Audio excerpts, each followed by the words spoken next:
In a world where movie ideas roam free, two friends dare to dream bigger. This is Greenlight This, the show where movie lovers create the blockbusters of tomorrow, one bold idea at a time. From reimagined classics to universes that never existed, we're taking you behind the scenes of films that could be if only someone would hit that green light. My name is Landon Davis, but you can call me Squiddy, and I'm here with the Alfred to my Batman, Travis Medore. I'm Travis. Welcome, listeners. We have never done this before, so we are thrilled to enter the world of Batman. Squiddy, why are we doing this primer? Well, I'm excited to share that our next few episodes, a lot of November, is going to be a deep dive into Tim Burton's Batman movies and expanding the universe thereof. The foundation of that is Batman, so we wanted to give a deep dive on Batman. Travis, why do you think people are so drawn to Batman, and which Batman would you say is your Batman? So I'm going to start with the second question. My Batman is definitely Michael Keaton. The Keaton movies with Tim Burton that we're going to be going into, those really introduced me to Batman as a kid. Just, I don't know, the dark grittiness, but also the kind of absurdity of the universe that Tim created for like that world of Batman was just like so alluring to me as a kid. Like, Absolutely. just a guy that dresses up like a bat. Like, anyone could be Batman with the right tools, the right know-how. And I think that's why I really love and resonate with Batman is like, if I had several $1 million and had an incredibly great shape, I could go out and be Batman. I can save people every night. Yeah. I mean, I agree. But yeah, why do you think people resonate with this character so much? Why does he seem to be kind of the number one superhero? Oh man, I feel like that's a hard question because Batman resonates with people for so many different reasons. Yeah. Like if you ask someone who is there, I feel like there's so many different iterations of Batman that it gives more people the ability to connect to Batman on a different level. So like some people, it is Adam West. Other people, very few people, but maybe George Clooney. Yeah. Christian Bale as Batman is a big one. Ben Affleck, yeah. He can mirror the hero maybe we want or need. Maybe that's it. I think we are going to hopefully flesh out a little bit of that throughout today's episode. I'm going to give my thoughts on my personal Batman at the end. But yeah, let's get into The Dark Knight.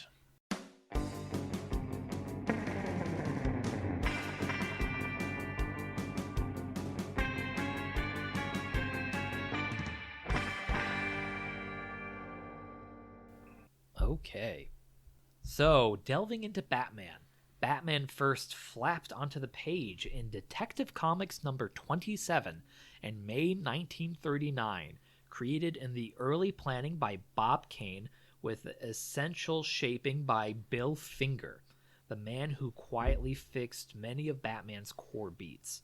He arrived as a darker, pulpish answer to Superman. No superpowers, just obsession, gadgets, and a tragic origin. That issue gave the world Bruce Wayne, Alfred, and Commissioner Gordon's earliest outlines. I just want to throw in that if you haven't watched the Batman and Bill 2017 documentary, it's fantastic. It shows the battle to give Bill Finger credit, as Batman was always credited to just Bob Kane. But yeah, go ahead, Travis. And thanks. Yeah, it's so sad it took so long to give Bill the credit that he rightly deserved with co-creating Batman. Yeah. But yes, moving on. DC's lineage goes back to National Allied Publications in 1934, founded by Malcolm Wheeler Nicholson. It evolved into Detective Comics, Inc., and later just DC Comics. So for those of you who no idea what DC Comics stood for, Detective Comics. So Detective Comics, kind of funny. The home of Superman, Batman, Wonder Woman, and later on more. Superman's 1938 success with Action Comics number 1 and Batman's 1939 arrival were foundational hits that turned the publisher into a hub for superheroes. When the company needed sales and relevance, characters like Batman, adaptable, reinventable, and endlessly merchandisable, repeatedly helped keep DC afloat and culturally dominant. So billionaire playboy Bruce Wayne witnesses his parents' murder, swears vengeance, and reinvents himself as Gotham's most productive insomniac. He's the human superhero template. No magic, no Krypton, just grief, gadgets, and a flair for dramatic lighting. If Batman is the world's most obsessive detective, his villains are a masterclass in psychological drama. Each one basically a therapist session that got loose and started a crime spree. Let's roll call the icons of mayhem. The Joker, Batman, number 1, 1940. The homicidal clown prince himself. Born from a playing card gimmick and some additional arm wrestling, he went from serial killer to trickster to full-blown pop culture deity. The Joker is chaos with a laugh track. A guy who proves Batman's greatest foe might just be someone who gets the joke better than he does. Catwoman, or Selina Kyle, Batman number 1 as well, 1940. Again, originally the Cat, she's the flirtatious jewel thief who keeps stealing the Bat's heart and occasionally his gadgets. Equal parts rival, ally, and will they, won't they energy since day one. The Penguin, Detective Comics number 58, 1941. Oswald Cobblepot, half mob boss, half bird enthusiast. A reminder that short guys with umbrellas can be terrifying and impeccably dressed. Two-Face, Detective Comics number 66, 1942. Harvey Dent, One Bad Day, a splash of acid, and a lifetime supply of existential coin flips. The guy basically invented Batman's tragic villain formula. Scarecrow, The World's Finest Comics, number 3, 1941. Jonathan Crane, a former psychologist who said, "What if therapy, but with gas?" He turned fear into his superpower and probably into Gotham's highest-selling pharmacy item. And with just a few issues, Gotham's nightlife got crowded. Absolutely. Next, we have Mad Hatter, Batman, number 49, 1948. Jervis Tetch, a Lewis Carroll-obsessed mind control specialist whose crimes always involve hats, tea, and HR violations. The Riddler, Detective Comics number 140, 1948. Edward Nygma, Gotham's walking TED Talk on why puzzles can be hazardous to your health. Hugo Strange, Detective Comics number 36, 1940. The first mad scientist of Batman's world, he predates most of the rogues and even figured out Batman's secret identity before that became common Tuesdays for villains. Clayface, originally Detective Comics number 40, 1940.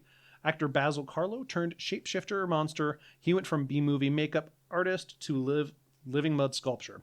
Proof that Gotham's union for theatrically inclined villains is alive and well. Mr. Freeze, introduced as Mr. Zero in Batman number 121, 1959, reinvented later as the cold-hearted scientist seeking to save his frozen wife. He's the rare Gotham villain who's both tragic and pun-obsessed. And thanks Batman and Robin for cementing that legacy. Everybody chill. Chill. Poison Ivy, Batman number 181, 1966. Dr. Pamela Isley, eco-terrorist seductress and plant rights activist before it was cool. Depending on the decade, she's either a villain, an anti-hero, or the only one actually trying to fix Gotham's carbon footprint. Killer Croc, Detective Comics number 523, 1983. Waylon Jones, part man, part crocodile, all misunderstood. The classic muscle and conscience archetype, just with a tail and dental issues. Then we get to Bane, Batman Vengeance of Bane, number 1, 1993. Technically after our 1989 Batman era, but he's too iconic not to preview. The man who literally broke the Bat's back, a wrestler-philosopher hybrid, proving Batman's biggest threat might be someone who hits the gym harder than he does. And finally, Harley Quinn, Batman, the Animated Series, 1992. Born not from the comics but from TV, the Joker's psychiatrist turned partner in crime. She became so popular she graduated into the main continuity. Call it the rare case of fandom manifesting a permanent character. And that seriously is just the tip of the iceberg when it comes to Batman characters. There are so many. Absolutely. And where do all these beautifully broken people live? Why, Gotham City, of course. That gloomy gothic maze of corruption and gargoyles.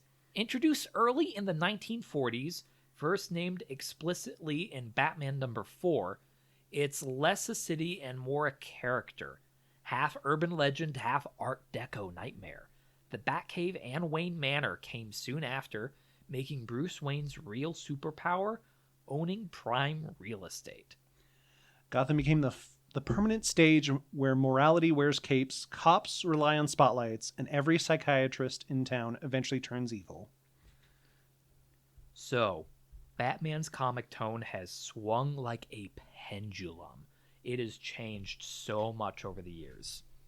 In the 1950s to 60s, comics leaned lighter. The TV show didn't invent that tone, but it amplified it.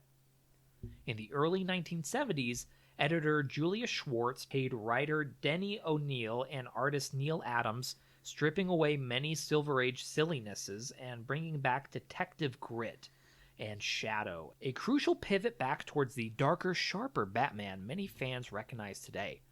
That run resituated Batman as a true noir detective rather than a punchline. Then the 1980s delivered an absolute tone sledgehammer. Frank Miller's The Dark Knight Returns, 1986.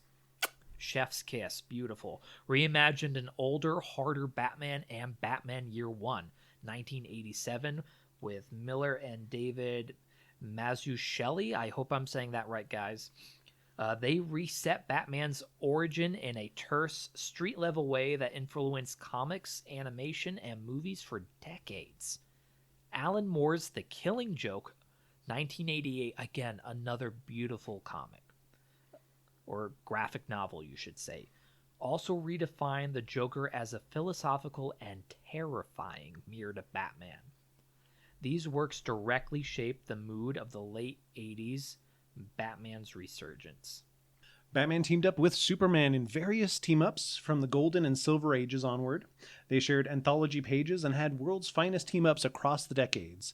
As for the Justice League of America, the league formed in the Justice League of America #1, 1960. Batman was written as one of its founding, if somewhat reluctant member, the dark detective among superpowered do-gooders. Batman as the grim organizer is a trope that stuck. Batman at the League meetings is basically the guy in a black suit who brings spreadsheets and strategic plans, while Superman brings donuts and accidentally bends the coffee machine, which Batman has to then pay to replace. So, Batman's on-screen life began with movie serials. Lewis Wilson starred in the 1943 Columbia serial, and Robert Lowry headlined the 1949 sequel. These were cliffhanger chapter plays. Pulpy, cheap, and the sort of thing you watch while eating stale cereal. Then came Adam West's 1966 TV series. Campy, bright color, and bam! Pow! Right in the kisses, sound effects. Pasteled over pratfalls.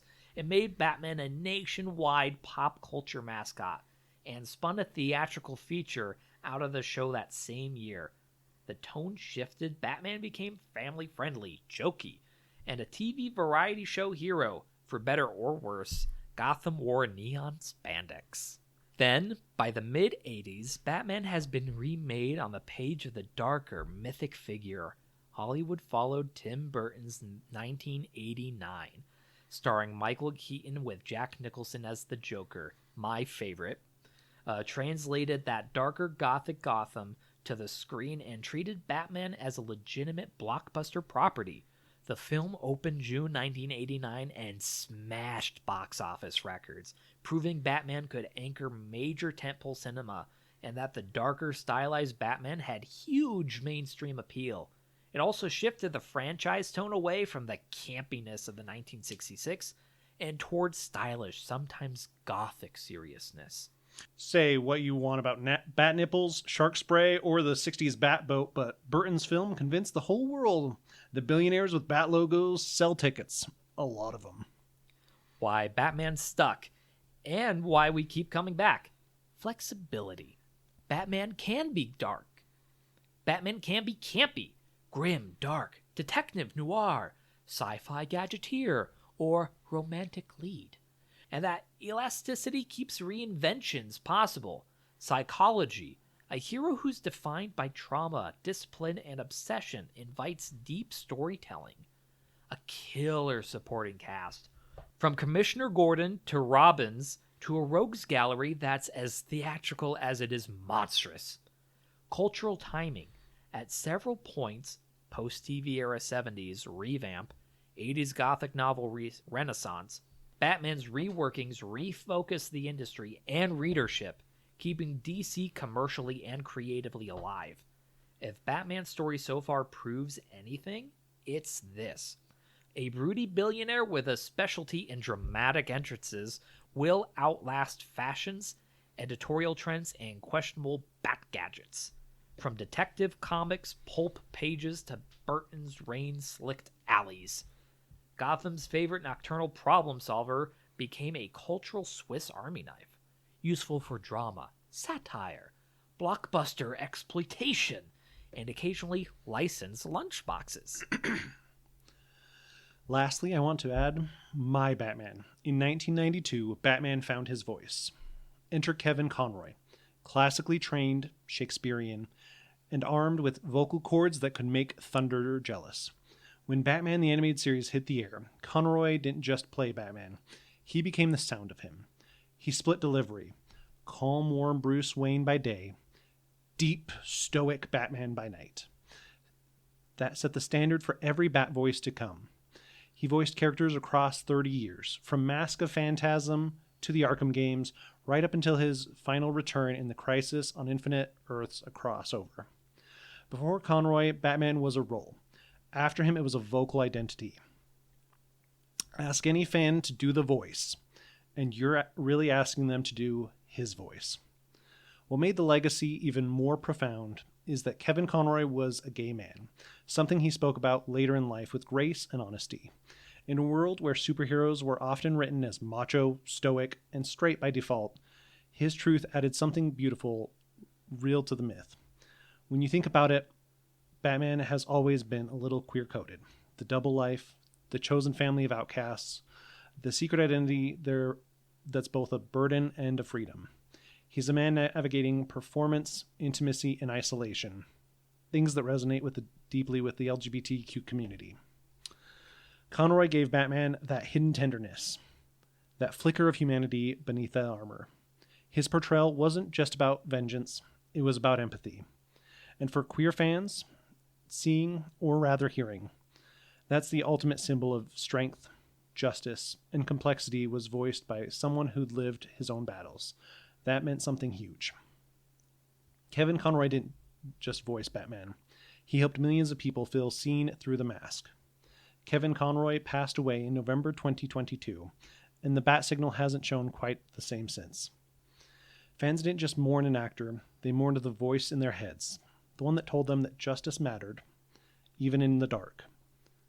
For 30 years, he was our silent guardian and our steady heartbeat under the cowl. So thank you, Kevin, for reminding the world that heroes can be vulnerable, queer, kind, and still utterly powerful. Because the truth is, you didn't just voice Batman, you defined him. Yeah, thank you, Kevin. And thank you for listening to our primer on Batman. This has been Greenlight This. Until Tuesday, as we launch the Burtonverse.